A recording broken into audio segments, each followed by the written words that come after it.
Bienvenue dans ce nouveau numéro de PAF. Au menu, les élections européennes, l'éventuel référendum, le complotisme qui est très très partagé par les Français. Et pour en parler, Anne-Charlotte Bézina. Bonjour Patrice. Ça va bien? Ça va bien. Vous êtes enseignante à l'Université de Rouen et à Sciences Politiques. Exactement. Et à côté de vous, Jean-Baptiste Duclercq. Bonjour Patrice. Oui, il y a beaucoup d'enseignants aujourd'hui. Oui, oui. Donc, c'est le droit Merci pour le compliment. et le droit constitutionnel à l'Université de Versailles-Saint-Quentin. Évidemment, Stéphane Monceau.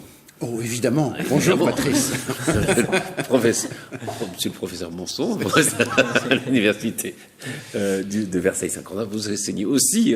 Mais oui, oui. Nous sommes entre gens très, très différents, très divers, une très grande diversité. Très divers. Ça va alimenter une théorie du complot. Voilà. Donc il y a un complot des publicistes. Exactement. Ce qu'on appelle le fameux complot des publicistes. Alors, il y a aussi le complot des éditeurs. Il est terrible. Qui est terrible, parce que vous savez ce qu'ils font? Ils publient des livres. Oui, c'est ça, ils éditent des bouquins. Ouais. Pareil. À couverture noire et jaune en plus. Enfin, moi, je ne vous dis que ça. Je ne sais pas, mais comme par hasard. Si vous en avez qui publie des bouquins à couverture noire et jaune qui s'appelle Rafale, voilà. Vous êtes sûr que c'est des éditions La Joanie? Le complot, c'est la première pierre du complot. Première pierre du complot. C'est un livre de Marc Falvaux. Absolument, et c'est un polar, un vrai roman noir comme on les aime. Voilà, comme vous les aimez, je suis sûr. On pense à James Hadley Chase. Enfin, c'est vraiment le vrai roman noir classique. Si c'était au cinéma, on pourrait aussi bien voir Lino Ventura que Gérard Lanvin dans le rôle titre. Enfin, c'est vraiment un truc. Aujourd'hui, plutôt Gérard Lanvin s'il s'est adapté parce que. Voilà, c'est pour ça que je dis. Si on imagine, mais on peut l'imaginer. Voilà, on imagine bien Lino Ventura, et puis sinon. Et là, on verrait bien, effectivement, on verrait bien Gérard Lanvin dans le rôle. C'est un très très beau roman. Très beau roman noir de Marc Falvaux, Rafale, voilà. Édition La Joanie. Absolument. Alors, il y a beaucoup de sujets, évidemment, dont on parle. Alors, il y a quelqu'un qu'on connaît bien ici, qui s'appelle François-Xavier Bellamy, puisqu'on l'a reçu à plusieurs reprises, qui est un normalien, qui est un professeur agrégé de philosophie, qui a fait un livre récent qui s'appelle Demeure, dans lequel il lutte un peu, il s'oppose à cette réforme, l'idée de réformer sans cesse la société. C'est donc François-Xavier Bellamy, et on a appris, c'était une rumeur qui s'est confirmée, c'est pas un complot, qui serait la tête de liste des Républicains aux élections européennes. D'abord, est-ce qu'un intellectuel comme tête de liste, vous trouvez ça plutôt encourageant, plutôt bien, plutôt dans le mouvement au milieu du mouvement des Gilets jaunes? Ça fait du bien. On va enfin voir quelqu'un qui parle, qu'on peut comprendre, avec des mots, des phrases, un sujet, un verbe, un complément, des verbes conjugués, et puis des idées qui peuvent ne pas être les nôtres, mais au moins il y a des idées. Donc ça va être plutôt agréable. C'est une bonne nouvelle. Enfin, je veux dire. Vive les intellos au pouvoir, quoi. Stéphane Monceau? Non, mais c'est un esprit assez fin, enfin, qu'on soit d'accord ou pas, au demeurant.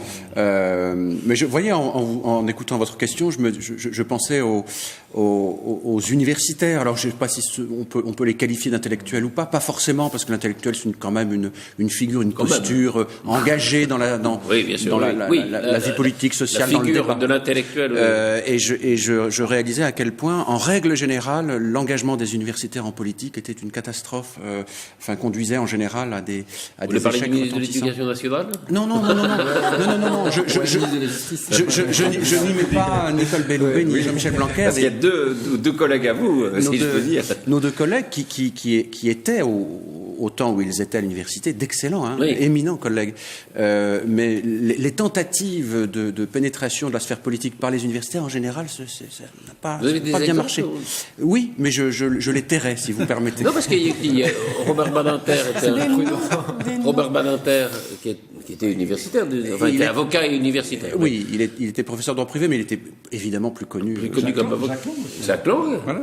Jack était, il a été aussi. Mais là, vous citez des exemples de réussite, mais j'ai des exemples de tentatives. Quand même, j'en ai beaucoup, mais bon. Des noms. Et pour quelle raison, à votre avis? Alors, parce que c'est intéressant. Pourquoi ça colle pas, quoi? Est-ce que Ça colle pas parce que ça Il colle y a pas. une différence Parfois, entre la théorie et la pratique. mais ça, c'est un reproche qu'on fait trop aux universitaires. Oui, non, c'est pour ça que c'est plus ça l'université. Mais il y a, oui, entre la manière dont on peut s'exprimer dans un amphithéâtre ou dans un colloque et celle dont on peut s'adresser aux électeurs, il y a peut-être parfois une différence qui n'est pas faite. Mais en tout cas, moi, je me réjouis de l'arrivée, en effet, comme Jean-Charles, tout le monde. Oui, voilà. oui. Anne-Charlène ou Jean-Baptiste? À mon sens, l'intellectuel en politique, c'est quand même un fleuron français. On a ça dans notre culture, en règle générale, depuis la Deuxième République a été une république. Alors justement, on l'a un peu considérée comme trop théorique parce qu'elle avait été faite par des intellectuels, mais la Deuxième République, alors il y avait Victor Hugo, Lamartine, beaucoup, voilà. Alors, elle n'a pas duré très longtemps, malheureusement. Néanmoins, c'est vrai que même... On en reparlera peut-être tout à l'heure avec le référendum, le plébiscite, etc. Bien sûr. Mais c'est vrai que l'intellectuel en politique, c'est quand même aussi une figure. C'est aussi quelque chose qui permet de redorer un petit peu. On peut penser à Malraux avec... bon, voilà, il y a toujours... Il y a eu quelques-uns, voilà. Voilà, il y a eu quelques illustres... Mais la figure de l'intellectuel, c'était... pardon, je vous laisse la parole juste après, mais... vous parliez de la figure de l'intellectuel, enfin disons, voilà, les universitaires, c'est pas forcément les intellectuels. C'est vrai que la figure de l'intellectuel en France, elle s'est plutôt positionnée contre. C'est-à-dire, c'est plutôt Sartre. Oui. Et vaut mieux avoir raison avec Sartre tort avec Sartre que raison avec Aron. Oui. C'était la fameuse phrase. Oui. Mais c'est vrai que la figure de l'intellectuel, c'était plutôt contre l'État politique, contre parfois la démocratie libérale, etc. Est-ce qu'on veut l'intellectuel en politique, c'est-à-dire dans une fonction politique, ou en dehors d'une fonction politique, en dehors du système? Non, mais il a occupé cette fonction un peu en dehors. Oui, c'est ça. Et moi, je trouve que cette place est bien meilleure parce que justement, l'intellectuel, c'est la liberté de penser, oui. C'est la hauteur. Et donc, évidemment, lorsqu'on rentre dans une fonction politique, dans un parti politique, on est contraint par des logiques de système, par des obligations. J'imagine que même Bellamy a dû prendre des engagements vis-à-vis de Wauquiez, de taire certaines opinions, notamment conservatrices. Et donc, compte tenu notamment des enjeux européens. Oui. Et moi, je crois que la fonction et l'institution, justement, enlèvent ce qui fait de la superbe de l'intellectuel. Donc, moi, je le préfère en dehors. L'intellectuel en dehors. Alors je vous propose de regarder deux réactions à la désignation de François-Xavier Bellamy comme tête de liste. C'est celle de Valérie Pécresse et celle du président du Sénat, Gérard Larcher, il s'appelle. C'est une personne de grande valeur et pour laquelle j'ai beaucoup d'estime et d'amitié. Mais ses positions sur un certain nombre de sujets de société ne sont pas les miennes. Et je ne veux pas qu'on pense que les positions sur les sujets de société de François-Xavier Bellamy sont celles de la droite française. Je ne veux pas que les sujets de société viennent polluer notre campagne européenne.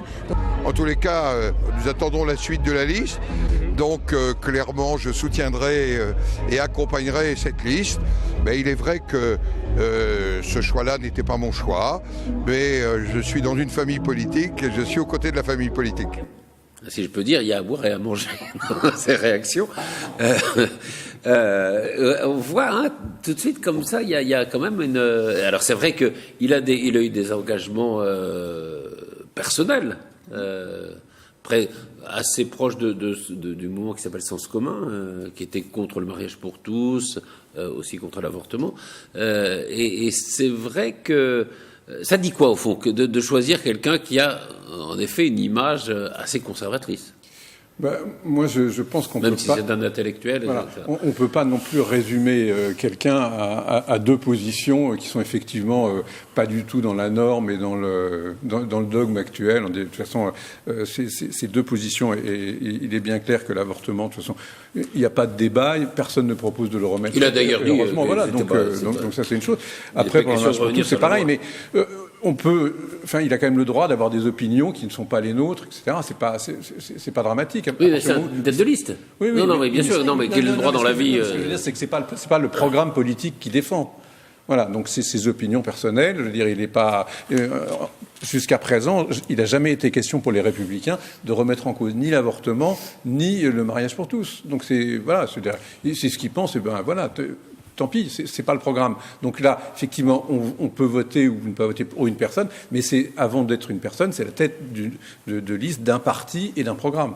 Donc ces 2 points n'étant pas dans le programme, pour moi, ça n'a pas beaucoup d'importance. Après, à titre personnel, oui. Non, mais est-ce que derrière ça, il y a, on a beaucoup dit que Laurent Wauquiez droitisait le mouvement républicain. Est-ce que c'est une marque de cette droitisation, quoi? C'est ça la question. C'est un léger marqueur, mais en même temps, c'est pas complètement idiot non plus de la part de. Non, je dis pas que c'est soit idiot, mais de Laurent Wauquiez. Je veux dire, on voit bien qu'il n'y a pas d'espace au centre et il va pas aller. Non, parce qu'en même temps, on pourrait dire, oui, mais le numéro 2 est le jupéiste, le numéro 3 est pécréciste. Je ne sais pas si on dit le mot, mais. Créons-le. Pécréciste. C'est joli, ça sonne bien. Pécréciste. Pécréciste, c'est bien.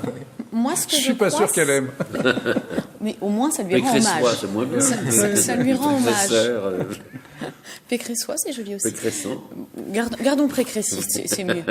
À mon sens, c'est pas le candidat le plus consensuel. C'est vraiment ce qu'on peut dire. Oui, et ça, c'est pour ça que c'est un peu étonnant, parce que c'est vrai que on pouvait s'attendre à ce que ça soit, voilà, déjà aussi une personnalité peut-être un petit peu plus connue des Français, parce que il a créé un petit peu la surprise. En même temps, les députés européens sortant des Républicains, Hortefeux, Dati, etc., sont quand même parmi les plus mauvais députés européens qu'on ait jamais eu. Donc, il était temps qu'on renouvelle un petit peu notre offre. Et ils seront sur la liste et ils veulent tous être en position éligible. À mon avis, c'est peut-être le choix aussi d'une idéologie, c'est-à-dire d'essayer de recréer une droite des idées un petit peu. C'est beaucoup ce qu'on lui a en tout cas affiché comme étiquette, bien avant d'ailleurs qu'il soit désigné comme tête de liste des européennes. C'était la droite a enfin retrouvé son souffle, sa pensée. Elle est un penseur. Voilà, ce côté intellectuel a peut-être amené Laurent Wauquiez à choisir un choix qui, pour le coup, est loin d'être inintelligent à mon avis, qui est celui de la stratégie de positionnement,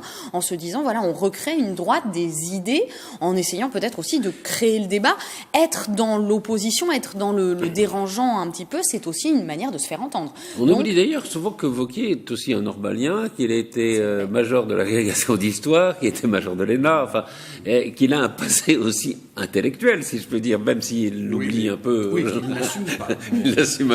Qu'il n'assume pas. Mais c'est peut-être de manière extrêmement maladroite. Il faut peut-être qu'à un moment, on revient à ses premières amours. Mais vous voyez, ce qui est marquant, au-delà du fait de savoir, évidemment, il y a une droitisation. Alors, je ne pense pas que la stratégie sera payante parce que je crois beaucoup au fait que les électeurs préfèrent toujours l'original à la copie. Oui. Et qu'à courir derrière le Rassemblement national, Wauquiez va finir par s'essouffler. Mais moi, ce qui me marque dans ces affaires, c'est que jamais on ne parle d'Europe. Alors, on dit, oui, il y a le temps, c'est en mai. Mais c'est terrible, c'est épouvantable. C'est épouvantable au regard de l'aspect capital, important, impérieux de l'enjeu européen. On n'en parle pas, jamais. On parle, comme d'habitude, de politique intérieure, de recomposition, etc. Alors, par le biais de la crise franco-italienne. Par le biais de la crise franco-italienne, voilà, le rappel de l'ambassadeur. Mais je trouve ça assez terrible qu'une fois de plus, à l'occasion de ce scrutin européen, et c'est plutôt mal parti, on passe à côté de l'essentiel. Comme d'habitude. Comme d'habitude. Hein, comme souvent. Enfin, il y en a qu'un, à mon avis, qui a fait une bonne campagne européenne dans l'histoire, c'était Cohn-Bendit. Qui avait parlé d'Europe et qui avait fait un excellent score, le meilleur score, je pense, des écolos des élections européennes. Jean-Baptiste. Moi, c'est un peu le reproche que, je rends Laurent Wauquiez responsable de cela, c'est-à-dire qu'en désignant Bellamy comme tête de liste, il ne pouvait pas ne pas savoir qu'on allait l'enfermer dans les enjeux de société et qu'on allait complètement éclipser le débat sur l'Europe et sur l'Union européenne. Donc, pour moi, c'est un choix volontaire de cette tête de liste, de Wauquiez, pardon, de faire qu'on ne parle pas d'Europe et qu'on parle de ses idées conservatrices, puisque bon. Et moi, donc après, ce que tu disais, Jean-Charles, c'est oui, on ne parle pas d'Europe, mais c'est précisément le but d'LR finalement à travers ce choix. Parce qu'ils sont coincés. Aussi, enfin, je veux dire, ils ont une, enfin, les républicains sont un peu, ils sont par tradition plutôt pro-européens et pour ne pas choquer un électorat plus souverainistes, ils préfèrent ne pas en parler, du coup. Non, c'est ça, pour essayer de capter un peu les... Et puis c'est peut-être un choix d'affichage, c'est-à-dire que d'être dans la contestation, d'être dans la critique, ça permet de se faire entendre. Et le vrai problème des Républicains en ce moment, c'est de passer aussi pour une entité un peu inexistante, un peu molle entre le Rassemblement national et le centre. Et au moins, ça leur donne... déjà, on en parle. Hein, donc c'est peut-être aussi le premier objet, mais qui, en effet, obère complètement la finalité qui est celle des européennes. Mais au moins, on en parle. C'est-à-dire que aussi le projet européen ne semble pas non plus être la principale préoccupation des Français, ni la principale préoccupation des Gilets jaunes, enfin, à voir ce qui se dit sur les ronds-points. Donc, c'est pas complètement idiot non plus de mettre l'accent sur un type comme Bellamy et tout ce qu'il peut déclencher comme réaction. Donc, non, mais qui est une stratégie. Voilà, c'est plutôt intelligent. Ça semble possible. Alors, il y avait cette phrase quand même de Marion Maréchal qui était un peu antérieure à la désignation de François-Xavier Bellamy, qui disait « Si une personnalité comme François-Xavier Bellamy se confirme, je ne vois pas ce qui empêcherait qu'il puisse y avoir des alliances dans des circonstances électorales. » Bon, c'est pas très français, mais... Elle est directrice d'une école de pensée. Et donc, il y a bien... Non, mais c'est vrai que c'est assez intéressant parce que est-ce que le Rassemblement national est aussi conservateur sur les problèmes sociétaux qu'une fraction de la droite dure que représente Marion Maréchal? Je suis pas si sûr que ça. On les avait pas beaucoup vus dans les manifestations sur le mariage pour tous. Comme une scission, le Rassemblement national, dans sa normalisation, a quand même gommé pas mal de aspects. Parce qu'il a fait des orphelins. Et fait des orphelins. Ouais. Toute la joyeuse bande, là aussi cette extrême droite qui représente, cette extrême droite à la française, entre guillemets, historique, qui représente à peu près, très catholique, très catho, 5% de l'électorat, est plutôt du côté de la nièce, qui attend son heure au demeurant, ça j'en suis assez convaincu. Ça c'est certain. Après, faut pas non plus être trop caricatural. On peut aussi avoir les positions, certes un peu curieuses de Bellamy, ou avoir des positions sur des problèmes de société qui ne sont pas ceux de la majorité des gens dans les médias, etc., dont on parle, sans être d'extrême droite. On peut être contre le mariage pour tous. Droite, hein. Mais je veux dire, on peut être contre le mariage pour tous. On peut être contre le mariage pour tous et ne pas être d'extrême droite. On peut être. Tout à fait, voilà, donc je veux dire, non, parce qu'on a toujours tendance à dire, là, ils pensent comme ça, donc ils vont se rapprocher du Front National. Non, il y a plein de gens en France qui sont pas d'extrême droite et qui n'étaient pas pour le mariage. Michel Rocard, je me souviens, qui était un peu choqué par le fait qu'on appelle ça mariage. Voilà, donc c'est. Et puis, précisément d'extrême droite, je comprends pas. Au moins, on reparle de la droite. Qu'est-ce que la droite? Et c'est vrai qu'historiquement, si on reprend les ouvrages René Raymond, les droites en France, etc., on a toujours eu une droite conservatrice, une droite plus libérale. Et dans cette droite conservatrice, il y a évidemment une influence de la religion sur les questions sociétales. Et on retourne un peu aux fondamentaux avec cela, sans être d'extrême droite. C'est joli, ce petit graphique. On a un graphique sur les intentions de vote. Images. Non, mais on voit quand même les Républicains, ils sont à 12%. 12%, c'était à peu près, un peu plus, mais à peine que ce qu'avait fait Sarkozy, je crois. C'était quand il menait la liste RPR. C'est ce qui avait été quand même une sorte de catastrophe. C'est pas énorme, hein.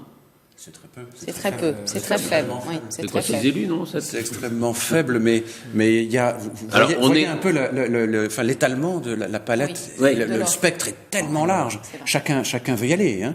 Et puis rappelez-vous. Surtout à gauche. Surtout à gauche. Et puis les sondages, ils sont un peu tôt.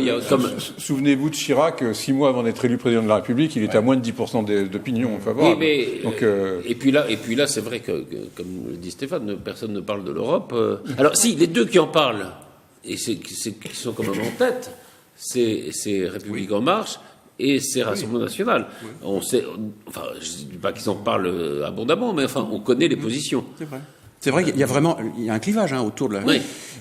C'est plutôt, et je trouve ça très bien qu'il y ait un clivage autour d'une question aussi fondamentale que celle de l'Europe et qui rejoint d'ailleurs d'autres clivages, enfin qui est dans la même mouvance, dans la même lignée. Mais vous avez raison, oui. même si, alors le clivage a évolué, puisqu'on sait que le Rassemblement national a révisé quand même plus pour des positions qui étaient intenables, ne serait-ce qu'au regard des arguments inexplicables et inexpliqués. On l'avait bien vu au débat. Absolument. Où elle a confondu l'écu, le roux. Absolument catastrophique. Oui, mais c'était compliqué à expliquer, quand même. On sort sans sortir, tout sortant. Oui, c'est compliqué, mais sauf qu'on a vu à quel point elle était, sur ces aspects-là, extrêmement médiocre, et qu'elle n'était évidemment pas destinée à occuper les plus hautes fonctions. Alors, un petit point sur l'âge. François-Xavier Bellamy, je crois, 33 ans. On aura Jordan Bardella, qui est tête de liste Rassemblement National, qui a 23 ans. Manon Aubry, qui est la tête de liste France Insoumise, 30 ans. C'est pas eux, là, si? Non. C'est très bien. Les voici. Et voilà. Il y a le père.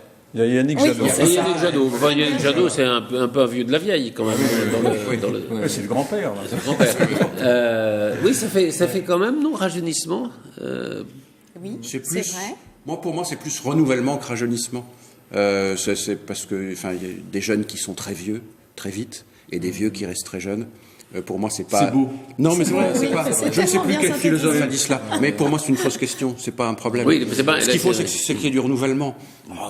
La jeunesse, c'est très bien. Ne fait rien à faire, comme chantait Brassens. Oui, mais c'est ça. La jeunesse, c'est très bien, mais c'est un problème qui se résout très vite. Mais il y a quand même. C'est la première fois qu'il y a une tête de liste s'appelle Jordan, surtout, non? Oui. Kevin n'était pas disponible. Kevin n'était pas là. 23 ans, pourquoi pas 18 aussi? Enfin. Non, mais c'est. Mais ça, je crois qu'on... C'est peut-être pas mal, après tout, non? Enfin, à un moment où on dit que, par exemple, dans les grands débats, on voit que les jeunes sont plutôt absents, etc. C'est le fait qu'il y ait des plus jeunes qui prennent la place, non? C'est peut-être une bonne chose ou pas? Ça, moi, alors je sais pas si je rétrograde un peu, mais j'ai le sentiment de le dater d'En Marche, en fait. J'ai le sentiment qu'on a rajeuni, renouvelé beaucoup à partir des législatives de 2017, et même auparavant avec les marcheurs, au moment de l'élection présidentielle. C'était le postulat d'Emmanuel Macron, de dire, voilà, tous dehors, on en a marre, on a envie de renouveler les têtes, et lui-même, avec sa jeunesse numérique, eh bien, est venu amener avec lui toute une troupe de nouveaux et de plus jeunes, en effet. Donc, est-ce que c'est la jeunesse de l'âge où voilà, on dit que la valeur n'attend pas le nombre des années, comme tu dis. Donc voilà, je ne sais pas ce que ça va donner. Néanmoins, c'est vrai que ça correspond à un besoin de renouvellement qui était quand même nécessaire depuis un petit moment. Et puis, on n'est pas les seuls dans l'Europe à avoir renouvelé et rajeuni nos listes. Jusqu'à présent, enfin, les têtes de liste européennes, enfin, c'était Simone Veil, c'était, enfin, si on prend l'histoire, ou Giscard, etc. C'était des gens qui avaient un passé ou un poids politique très fort. C'est intéressant quand même que là on prenne des gens qui n'ont jamais été élus, quoi. C'est-à-dire, ce qui serait surtout intéressant, c'est qu'ils soient bons en plus d'être jeunes, quoi. Mais s'ils mais ça, c'est ce que disait un peu, sont que jeunes, c'est un peu gênant, quoi. Non, mais on se demande par moment s'ils n'ont pas été choisis, certains uniquement parce qu'ils étaient jeunes. Donc, voilà, parce qu'ils s'appellent Jordan. Voilà. Ou alors ça, c'est. Mais on peut être jeune et Macron à son niveau, lui, il a 41 ans, c'est quelqu'un qui est bon, qui est brillant, mais qui est jeune. Moi, ce que je trouve inquiétant, c'est la jeunesse politique, pas la jeunesse de l'état civil. Oui, alors souvent, quand on est très jeune, effectivement, on n'a pas d'expérience politique. Mais moi, le plus inquiétant, c'est ça. C'est-à-dire qu'au début, moi, j'étais assez pour cette idée du renouvellement, de changer.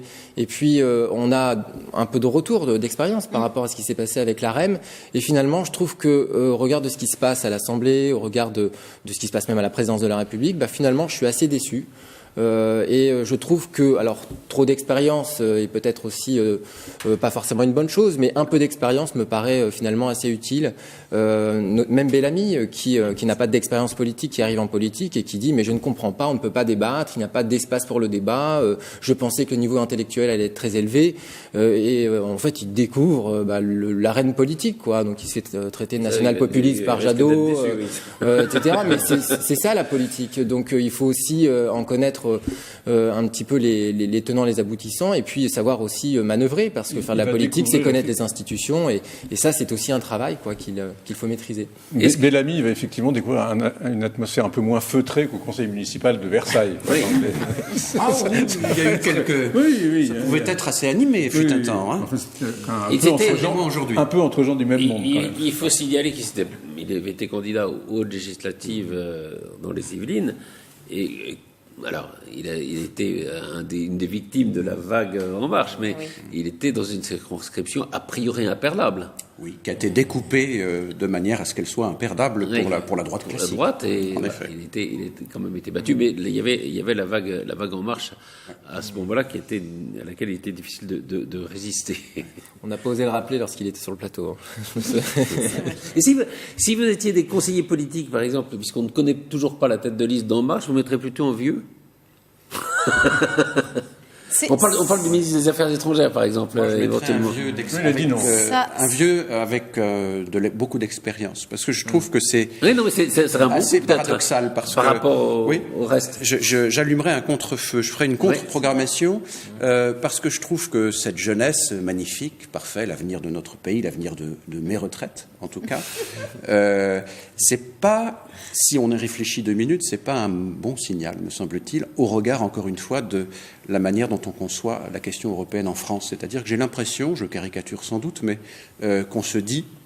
On laisse ça aux enfants. On va envoyer des jeunes, ils vont se faire les dents, parce que là, il n'y a aucun enjeu, on s'en fout. Ce sont les élections européennes, personne n'en a rien à faire.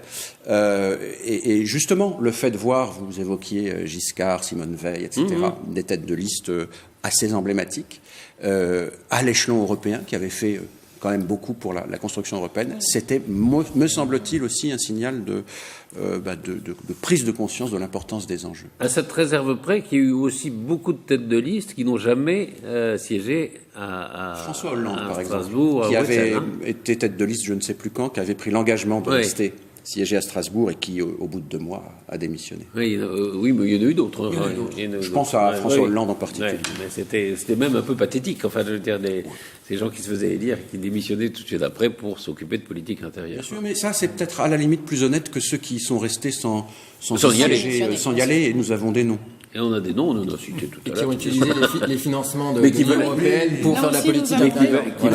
Qui veulent être Front National inclus. Bien sûr. Qui dit tout le mal qu'ils pensent de l'Europe, mais qui manifestement a quand même pas mal profité. En un mot, terminer là-dessus, peut-être que aussi le contre-feu, c'est de trouver un spécialiste de l'Europe, parce que vous parliez de Valéry Giscard d'Estaing et de Simone Veil, et c'est vrai qu'on manque cruellement de personnes qui ont contribué, qu'on peut aimer ou pas aimer, mais qui ont contribué à la construction de l'Union. Mais il y avait Mitterrand qui était tête de liste. Enfin, exactement. À une époque, au fond, c'était un peu les chefs de parti qui étaient. Oui, mais à la fois, on prenait celui pour y aller qui avait le plus de compétences en la matière. C'est absolument. Assez judicieux, et c'est peut-être quelque chose qu'on oublie trop.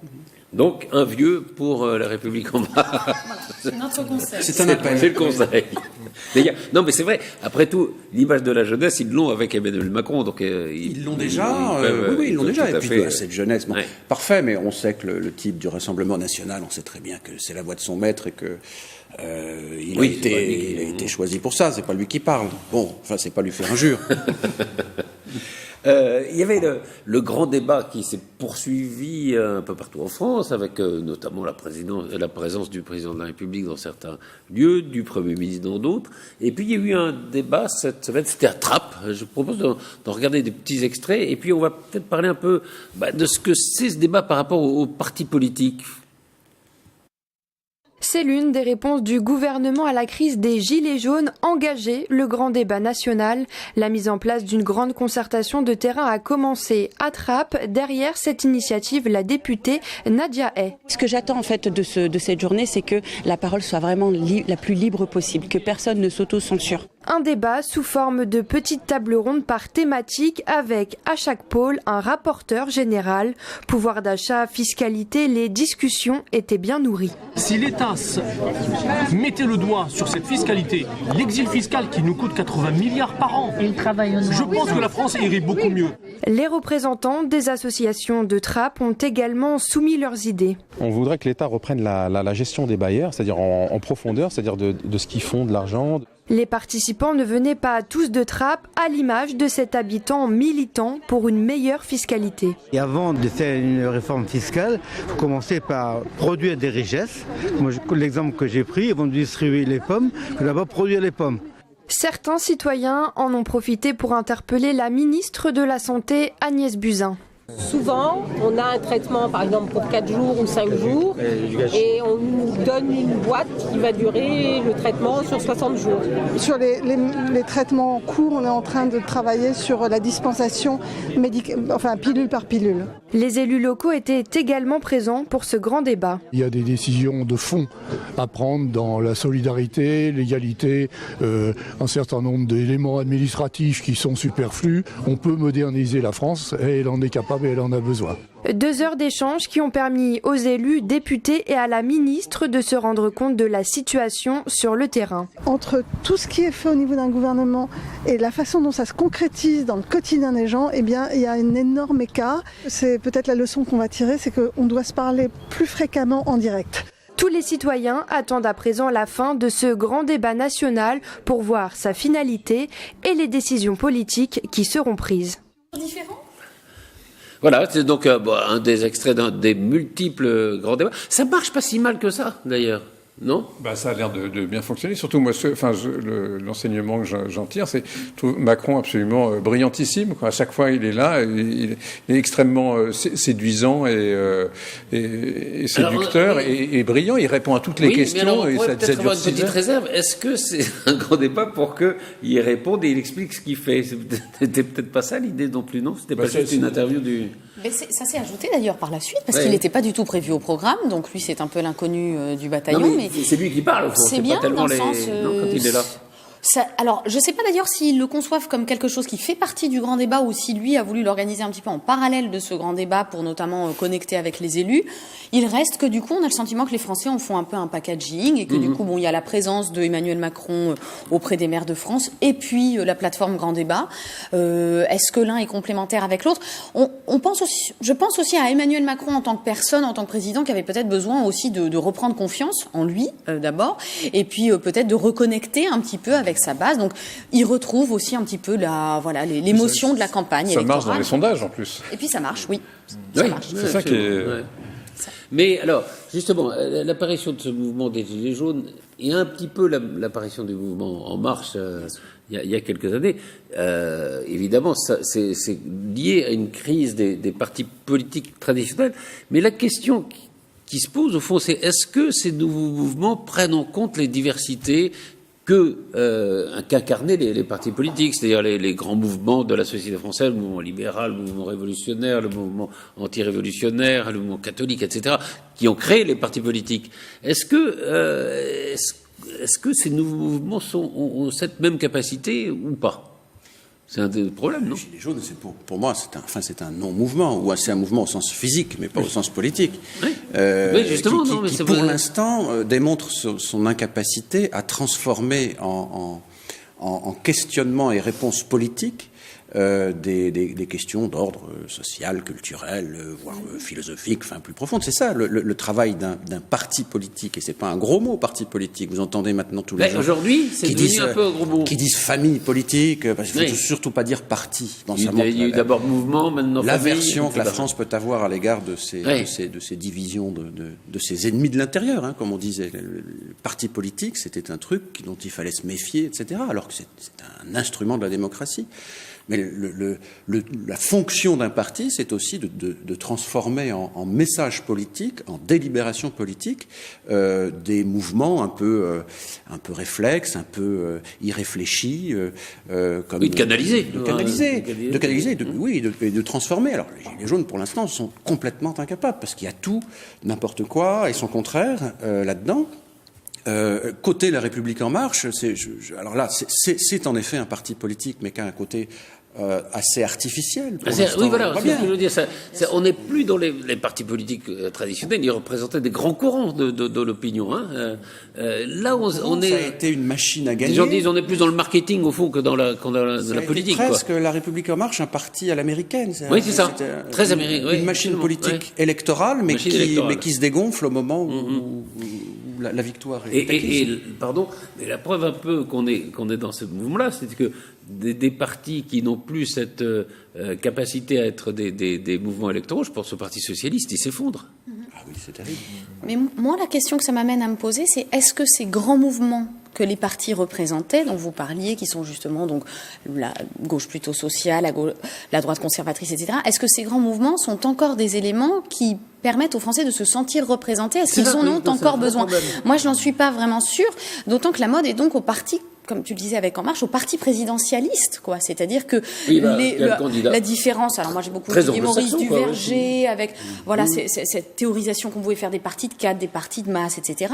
Tout cela, ça n'existe plus au profit de partis à l'américaine, c'est-à-dire de partis personnalisés. Et moi, je crois que l'essai des Gilets jaunes, alors pour le moment, on n'arrive pas du tout à être... on transforme pas l'essai, mais c'est symptomatique du fait qu'on n'a peut-être plus besoin des mouvements traditionnels pour créer des choses qui viennent plus de la base. On peut penser à Podemos en Espagne, où précisément c'est le mouvement des indignés qui a, lui, réussi à se structurer ensuite pour proposer une offre. Alors bon, qui a donné ce qu'elle a donné. Néanmoins, c'est pas forcément un exemple, mais ça fait pas rêver. Podemos, Syriza, on peut en citer encore, les Cinque Stelle. On est en plein dans la vague des mouvements qui n'ont plus d'identité historique et qui ne sont pas justement des mouvements libéraux, démocrates, etc., mais qui au moins partent de la base. Alors, est-ce que c'est ce dont on a besoin? Est-ce que finalement il ne peut plus exister que des partis de masse présidentialistes? Est-ce que les partis politiques sont morts? Et est-ce que les partis politiques sont encore utiles? En fait, ils sont morts parce que les clivages idéologiques tombent. En 1871, rendez-vous compte, on se battait on était déjà pour une forme de gouvernement. On était partisans de l'Empire, est-ce que c'était la République? Est-ce que c'est la monarchie? Il y avait des enjeux. C'était quelque chose. Bon, après, on est tous républicains. 3e, 4e République, il y a la parenthèse Vichy, 5e République, alors après on est pour ou contre l'économie de marché, encore jusqu'en 80, 83 on est pour l'économie de marché. Il y avait une plus ou moins du Parti communiste jusqu'au 80, mais qui s'effrite. Je parle en tout cas de la démocratie à partir, disons, de la majorité. Bon, et 83, on est pour l'économie de marché plus ou moins libérale. Et puis, aujourd'hui, la gauche a disparu. Il y a une espèce de magma. Alors, il y a des extrêmes, mais qui elles-mêmes rassemblent aussi des gens qui ont des idées qui sont pas forcément homogènes. On parlait du Rassemblement national. Donc, je crois qu'il y a une homogénéisation des idées. Il y a une perte d'idéologie. Il n'y a plus vraiment. Donc, ça peut même nous interroger sur la place de l'intellectuel, puisque du coup, l'intellectuel, c'est l'idée, c'est dingue. Mais quelles idées? Bon, au pluriel surtout. Voilà. Moi, surtout, ce que je pense, c'est que ça fait lien avec la théorie du complot, c'est que finalement, le grand clivage qui existe maintenant, c'est le système et l'antisystème. Et précisément, c'est ce qui crée aussi cette émulation pour les extrêmes. C'est que il n'y a plus de positionnement de différents courants de pensée, mais il y a être pour ou contre, en fait. Voilà, on est devenu dans ce clivage. Même Jean-Marie Le Pen avait un peu théorisé, d'ailleurs. Bien sûr. C'était assez ça, hein. L'établissement, voilà. Et c'était, mais sachant que l'antisystème est lui-même un système. Bien sûr. Regardez dans quel travers tombent les gilets jaunes qui souhaitent s'engager en politique et monter des listes, etc. Moi, je trouve que c'est ça qu'il faut faire. Voilà, c'est traduire tout cela en langage politique, en délibération politique. Et donc, il y a des scissions, il y a des menaces, il y a des machins. Enfin, ce sont les pires travers de ce que la vie politique peut donner. Et donc, l'antisystème est lui-même un système. On dirait presque le mouvement écologiste. Et encore une fois, tous ces partis qu'on a cités, Podemos, Syriza, sont des partis qui se sont cités au départ comme étant des partis antipartisans. Antipartis, absolument. Donc, on est...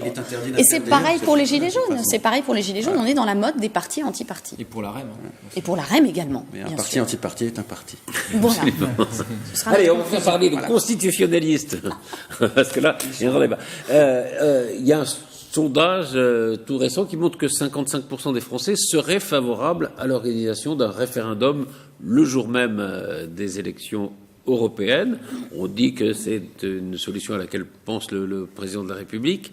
On peut quand même refaire un peu l'histoire des référendums, ne serait-ce que sous la Ve République, sans remonter jusqu'à Napoléon III, mais qui montre pourquoi il y a une défiance vis-à-vis du référendum, une défiance notamment des dirigeants. Il reste que 17 minutes. Mes collègues et néanmoins amis vont relever le défi avec brio. Vous allez voir, Jean-Charles. Oui, et en fait, c'est vrai que cette défiance, elle joue plutôt en fait des responsables politiques.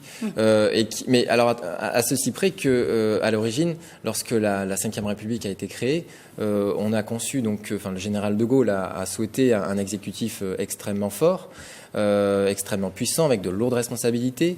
Et général de Gaulle disait qu'il y a de grandes responsabilités, qu'il y a de grands pouvoirs impliqués de grandes responsabilités. Et cette responsabilité devait notamment jouer à travers le référendum pour lequel systématiquement, lorsqu'il en organisait un, et il en organisait, et sur des grandes questions, eh bien, il engageait sa responsabilité, c'est-à-dire qu'il disait, en cas de réponse négative, et en 69, il est déjà reparti. Je m'en vais, et en 69, il est même allé au bout de sa logique, et il est parti. Oui, mais alors, je ne vais pas en revenir, mais à l'époque, évidemment, on ne va pas tout rappeler, mais les débats entre constitutionnalistes, est-ce que c'est des référendums, est-ce que c'est des plébiscites, il y avait même politique, des débats politiques très, très forts avec le Sénat, etc., avec Monerville, il y avait des oppositions extrêmement fortes à l'époque. C'est un sens particulier de la responsabilité politique, puisque normalement, le référendum n'est pas censé être associé à la responsabilité des élus. C'est-à-dire qu'a priori, un élu pose une question au peuple, le peuple donne une réponse à laquelle le président doit donner suite ou pas. Ce corollaire de la responsabilité politique, à mon sens, ça n'est pas nécessairement du ressort du plébiscite pour le général de Gaulle, puisque c'est quelque chose qu'il a réellement pris à cœur. Néanmoins, c'est ça qui distingue le référendum du plébiscite, c'est de faire de cette question un attrait du pouvoir personnel. Voilà, et c'est ce qu'on avait reproché. Du coup, aujourd'hui, c'est vrai que quand il y a un référendum, on répond plus à la personne qui a posé la question qu'à la question elle-même. C'est le reproche. Et d'ailleurs, les successeurs du général de Gaulle ont eu peur du référendum, bien sûr. Notamment eu peur du référendum, mais n'ont jamais mis leur mandat en jeu. Non. Est-ce qu'un référendum a une valeur? C'est-à-dire que si les gens votent oui, le président est forcé de. Vous voulez parler d'accéder, non? Oui, non, mais ça vous m'avez expliqué. Vous m'avez expliqué la dernière fois que c'était pas pareil, que c'était un référendum qui n'était pas national. Donc quelle est la force d'un référendum? Je me sens un peu taquin, Jean-Charles. Non, mais voilà. Donc ma question aux trois constitutionnalistes, est-ce qu'un référendum, si le peuple vote oui à une question, est-ce que le président est obligé de prendre acte et de dire ok, vous avez voté oui, donc ça va être oui, ou pas? Oui. Il peut s'en foutre complètement positif. Oui, théoriquement oui. Néanmoins, c'est vrai que je pense que tu as en tête le référendum de 2005. Et en réalité, on peut distinguer deux étapes dans ce référendum, parce que le référendum de 2005 a bloqué le processus. On dit un peu n'importe quoi quand on dit qu'on l'a appliqué alors qu'il était. Non, on l'a appliqué. On l'a appliqué le référendum. Il a bloqué. Il a bloqué. Et c'est un nouvel accord. Et c'est pas du tout la même chose que ce qui était dans le référendum de 2005. Exactement. Contrairement à ce qu'on dit souvent, quoi. Non, ce que disent les complotistes. Oui, sans doute. Et du Pont-Aignan. Voilà. L'excellent Pont-Aignan. Disons que ces référendums sont organisés la plupart du temps autour de questions législatives. Et donc, en fait, ça a valeur pleinement législative. Et ce qui est même. Ça a valeur de loi, quoi. Ça a valeur de loi. Et ce qui est même curieux, c'est que, en cas de saisine du Conseil constitutionnel, celui-ci se déclare même incompétent pour exercer un contrôle de constitutionnalité. C'est-à-dire que même le peuple, s'il dit quelque chose dans une loi, même si c'est contraire à la Constitution, ça s'impose. Elle est une question pour faire rire Jean-Charles. Article 11 ou article 89? Alors, il faut expliquer qu'il y a deux articles qui permettent le référendum dans la Constitution de la Ve République, l'article 11 et l'article 89. De Gaulle utilisait lequel? On utilise un article chacun. Comment fait-on? Qu'est-ce qu'ils disent en gros? Alors je commence par le 89. Alors normalement, au regard de la Constitution, le référendum ne peut passer que par la voie de l'article 89 de la Constitution. Article 89 de la Constitution qui prévoit que l'initiative appartient au président de la République sur proposition du gouvernement ou à un parlementaire. Il faut dans un second temps un vote des deux assemblées et dans un troisième temps, si ce vote est favorable, un référendum est engagé. Par voie d'exception, le projet de révision de la Constitution peut être à l'initiative du président, peut être déposé, être traité par le Parlement réuni en Congrès, et donc dans ce cas-là, on échappe à la voie du référendum. Donc ça, c'est la voie qui est classique. 89. Bon. Ceci dit, le général de Gaulle et la parole. Alors, il faut d'abord aussi préciser qu'on ne parle que du référendum. 17 minutes, moi j'y vais. Ils se produisent bientôt à l'Olympia. Effectivement. Mais ils sont très bons. On passera l'émission d'amphi. Ça peut être pas mal. Précisons on mettra des photos de Gaulle et tout ça, on va les illustrer. Je vais y arriver. Précisons que nous ne parlons que des référendums constituants, c'est-à-dire qui ont pour objet de réviser la Constitution. Sinon, les référendums pour une loi pour l'abolition de la peine de mort ou etc., ça serait des référendums de l'article 11 dans tous les cas. L'article 89, c'est uniquement pour réviser la Constitution. Et normalement, ça n'est que l'article 89, mais le général de Gaulle a utilisé à 2 reprises l'article 11, parce que le référendum peut porter sur toute question dite institutionnelle et relative à l'organisation des pouvoirs publics, et le général de Gaulle a interprété cette organisation des pouvoirs publics comme pouvant dire qu'on pouvait donc utiliser ce référendum directement. C'est la Constitution qui est un peu ambiguë. Voilà, c'est vrai que la Constitution est un peu ambiguë, et c'est très utile, parce que du coup, vous court-circuitez complètement le Parlement. Plus besoin du Congrès. Voilà. Et Emmanuel Macron, avec la réforme constitutionnelle qu'il avait ambitionnée l'année dernière, avait fait savoir qu'il ne s'interdisait pas d'utiliser cet article 11, parce que, on le sait, Gérard Larcher était complètement hostile à son projet de réforme constitutionnelle. Et s'il y a un référendum le jour du grand débat, la suite du grand débat déjà, je crois que c'est le 26 mai, ça veut dire on ne peut pas passer par le 89, on ne peut pas réunir, on n'a plus le temps, non Mais ça n'est pas un référendum constituant, puisque rien ne sera intégré dans la Constitution. La baisse a priori. de députés et de sénateurs, par exemple. Malheureusement, c'est qu'on ne connaît pas le périmètre de ce référendum, c'est qu'on ne sait pas ce qu'il va y avoir à l'intérieur. Donc, mais normalement, pas de modification de la Constitution pour organiser un référendum rapidement. Voilà. Pas sur un référendum. Là. Non, c'est pas. Non, on ne sait pas, mais si ce référendum ne porte que sur des questions qui sont l'objet de la loi, eh bien, il suffira d'utiliser l'article 11 et ça peut se faire en simple 15 jours de campagne. C'est les seuls délais. Sachant qu'il y a également un référendum d'initiative parlementaire soutenu par un certain nombre, mais évidemment, les Gilets jaunes souhaitent plutôt un référendum d'initiative populaire. Donc, ce qui n'est pas prévu par la Constitution. Voilà, le référendum d'initiative citoyenne qui est encore autre chose. Enfin, justement, jusqu'à présent, il y a eu une sorte enfin, à chaque fois qu'il y a eu un référendum, il y avait une sorte de drame comme ça qui s'est joué. L'idée d'avoir plusieurs questions dans un référendum, ce qui semblerait être le cas si le référendum a lieu, c'est une façon de dédramatiser, parce que vous pouvez répondre oui à l'une, non à l'autre. Donc, je veux dire, du coup, le président, enfin, la personne qui pose la question n'est plus en cause. Politiquement, c'est génial, oui, parce qu'effectivement, quelles que soient les réponses, il y en aura tellement, ça sera tellement compliqué déjà que personne ne pourra en tirer le moindre renseignement, dire alors oui, là, pour ça, oui, on peut dire qu'ils sont vraiment contre Macron, mais pour ça, ils sont à fond pour, et puis là, ils sont un peu mitigés, puis là, c'est plutôt pour Édouard Philippe, et là, c'est peut-être un petit coup de pied pour Marine Le Pen. Mais ça, là, on pense que Mélenchon devrait être. C'est pour ça que c'est pas. Le truc, Je crois que c'est Benjamin Griveaux qui a qualifié ça de gloubi-boulga politique, ce qui est assez original. C'est joli, à Casimir. À Casimir, oui, mais voilà. Il nous manque. Pas force, il nous manque beaucoup. C'est vrai. Mais il n'était pas un gilet jaune. Orange. Un petit peu orangé, c'est vrai. Un mot, alors, le complotisme. C'est pas ça bizarre, Patrice. Le complotisme. Ouais, un petit peu. Je me demande s'il n'y a pas des. Moi, je me demande s'il n'y a pas des gens qui nous écoutent. On n'en est pas sûr du tout. Reprenons notre sérieux sur cette oui, alors, 10%, je crois, des Français croient au complotisme, et 79% d'entre eux croient au moins en une théorie complotiste. Laquelle ? Et laquelle vous croyez, vous? Après, moi, je crois qu'on nous écoute. C'est sûr. Il faut quand même faire une différence, parce que j'ai l'impression que tout le monde mélange un peu. La théorie du complot, c'est quelque chose de monstrueux et d'une bêtise abyssale. La théorie du complot, c'est de dire, par exemple, je sais pas, les attentats, c'est pas des attentats, c'est le gouvernement qui... Voilà. Enfin, les attentats terroristes, pardon, voilà. qui ont eu lieu, c'est le gouvernement, parce qu'il y avait le mouvement des Gilets jaunes, donc pour dériver l'attention de l'opinion, ils ont créé un attentat. Voilà. Par exemple, ça, on est tout à fait d'accord, c'est la théorie du complot, c'est stupide, et on est tous d'accord.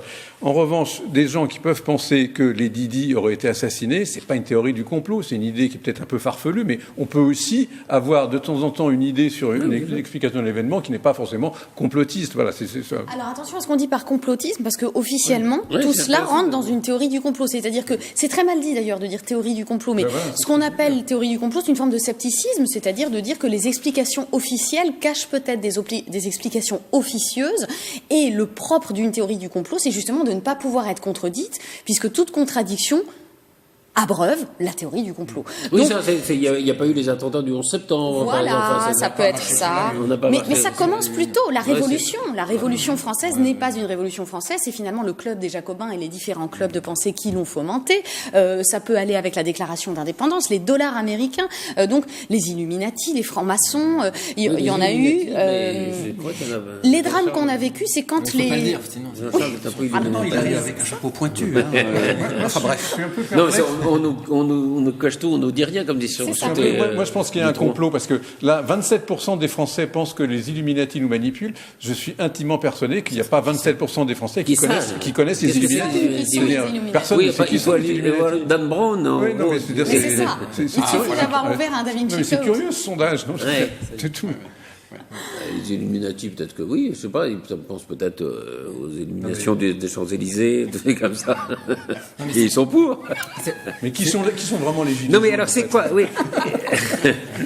Ça dit quoi au fond cette sensation qu'on nous dit pas tout, quoi, enfin qu'on nous cache beaucoup de choses. Ça dit beaucoup de bêtises sur le 11 septembre, sur toutes les choses qu'on a citées, mais c'est vrai que ça dit aussi beaucoup sur le scepticisme des Français vis-à-vis des discours officiels et notamment des médias qui sont quand même très largement pointés du doigt et on peut le dire assez à raison. Moi, je déconseille même à mes étudiants, s'ils veulent se cultiver, d'aller dans les médias, en tout cas traditionnels, enfin d'aller prendre l'information sur des chaînes d'information continue, d'avoir des médias un peu plus spécialisés qui existent, mais c'est vrai que les gens n'ont pas forcément ce réflexe-là.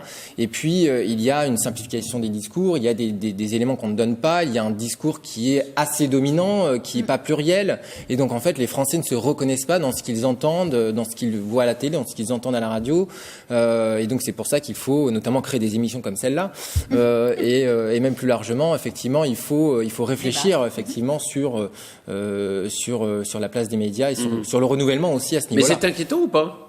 C'est extrêmement inquiétant, parce que y a, derrière ça aussi, qu'est-ce qu'il y a? C'est-à-dire qu'il y a l'envie de ne pas réfléchir, de ne pas essayer de...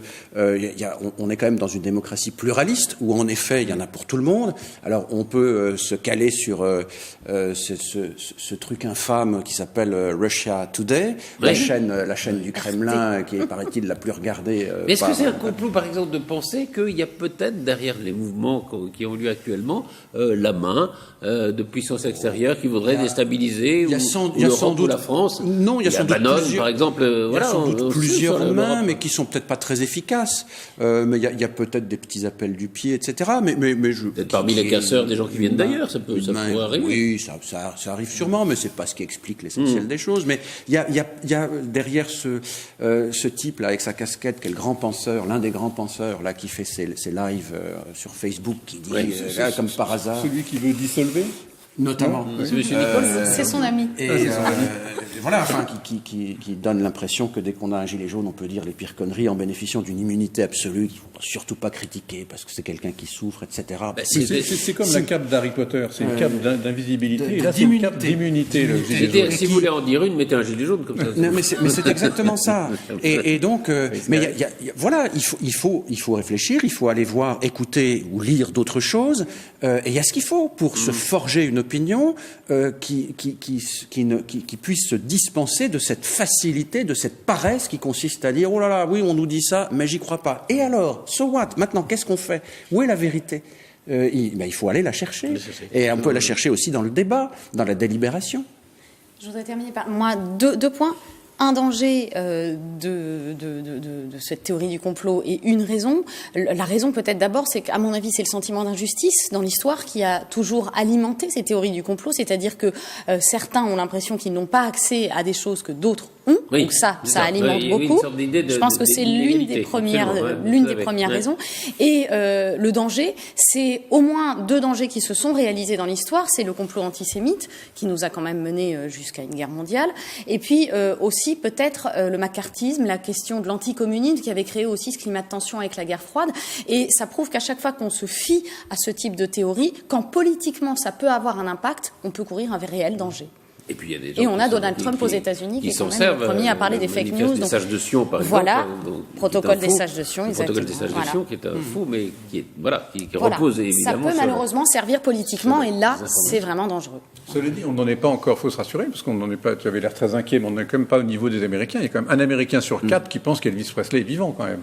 D'accord. Donc, là, nous, et qui pense que le lait chocolaté sort du pied de la vache.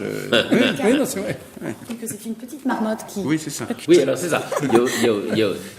Cela dit, les théories du complot, si on regarde rapidement, elles sont encore plus fortes chez les gens qui n'ont pas d'études, etc., pas de diplôme. Pas toujours, parce que dans l'histoire, elles se sont souvent développées dans le milieu intellectuel, au contraire. Non, mais il y a aussi ça, oui. Il y a aussi de cela.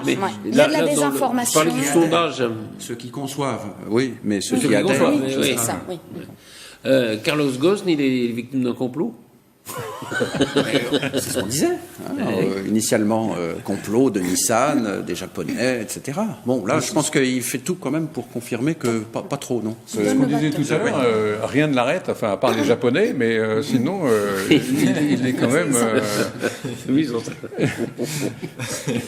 il est saisissant quand même. Et alors là, dernier truc, c'est il était pas au courant, mais il est prêt à rembourser, etc. Enfin, c'est... Oui, alors, ahurissant. On avait d'ailleurs, on n'a pas le temps de le passer, mais un sujet qui expliquait très bien le partenariat de mécénat entre Renault et le château de Versailles. Après, c'est ce que dit son avocat, on peut supposer que les PDG de grandes boîtes comme ça ne s'occupent pas directement de savoir qui paye les factures. Ah ben, c'est quand même, je sais pas, si on peut être le PDG d'une énorme boîte, décider de se marier en costume d'époque au château de Versailles, je pense que quand même ça peut venir à l'idée de dire, tiens, mais pourquoi est-ce qu'on m'offre le château de Versailles? Est-ce que je paye? Est-ce que c'est cher? Est-ce que c'est pas cher? C'est curieux de même pas se poser la question. Enfin, ou alors il est vraiment à des années-lumière de nous. Enfin, un petit peu, peut-être, non? Au demeurant, c'est de très bon goût, tout ça. Vous avez marqué, là, la grille est jaune. Oui. Enfin, bon. Elle était dorée, non? Ah oui, c'est un peu la couleur. Je dis ça, je dis rien. Voilà. Et bon, on a dit ça, on a dit rien. Merci infiniment Anne-Charles Bézinois, Jean-Baptiste Duclerc, Stéphane Monceau et Jean-Charles Lajoigny. Je rappelle Rafale de Marc Falvaux, si vous voulez passer un bon moment. Un bon moment avec un vrai roman noir. Avec un vrai roman noir. Merci à tous. Voilà. Très vite pour un nouveau numéro de PAF.